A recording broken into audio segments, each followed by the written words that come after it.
Well, I want to express gratitude for you jumping on tonight. My name's Ryan Billy Tate, and I want to talk today about perseverance. Honda Corporation, one of the most successful car companies to come out of Japan, only beaten by Toyota in the United States for sales, and yeah, basically one man's vision and persistence to make it work. So I want to share his story briefly with you.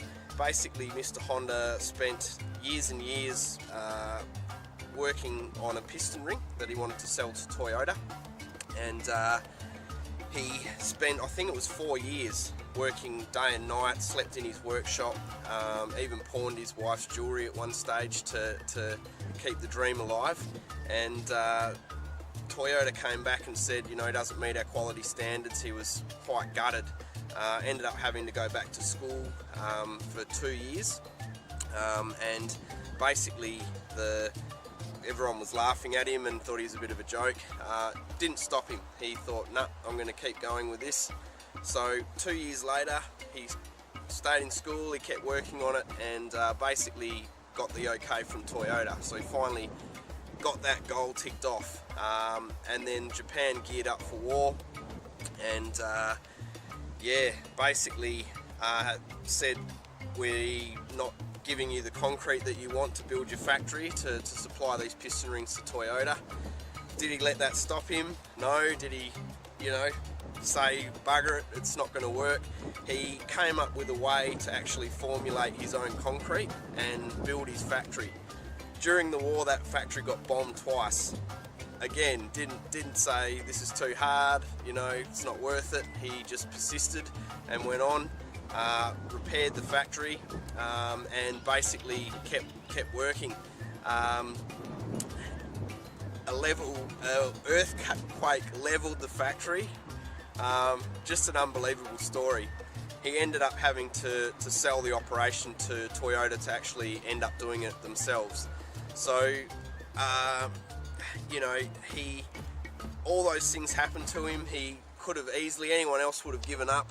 He just kept it going and going and going.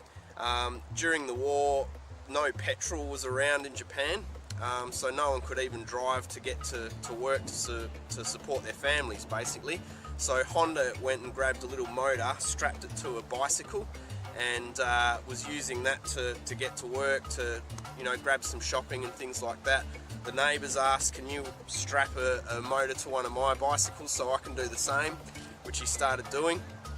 And yeah, he saw a way that could help people keep their lives going and not just have to stop altogether due to no petrol around. So he ended up handwriting to 8,000,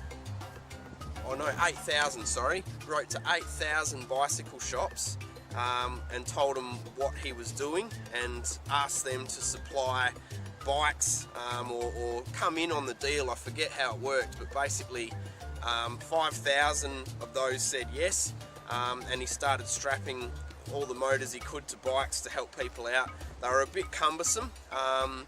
Made one more tweak, and he called that bike the Super Cub, and basically Honda motorcycles took off years later, started doing cars, and the rest is history. So really cool story, I think. You know, be persistent, you know, don't sort of, I mean, yeah, don't give up, basically. It's very easy for us to say, you know, I tried, it didn't work. Think about Honda. If you think you're having a real crappy time, be persistent, because that persistence will pay off. If you've got that, make that decision to do what you're going to do, just stick with it and remain persistent. And if you think you're having a really crappy day, think of Mr. Honda and what he went through. Bloody bombing, you know, 2 bombs going into his factory.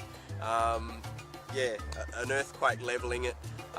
He even was collecting fuel cans, jerry cans, or the 44-gallon drums that the Americans had left during the war. So they collected them and actually used them for a part in the manufacturing in his factory. So a very innovative guy, with a willpower and persistence that just could not be denied. So hang in there, and there's infinite abundance all around us. Just need to realise it's like the air. It's everywhere. We just need to tap into it. So Ryan Billy Tate signing out. Feel free to share and love this, and yeah, I'll talk to you soon.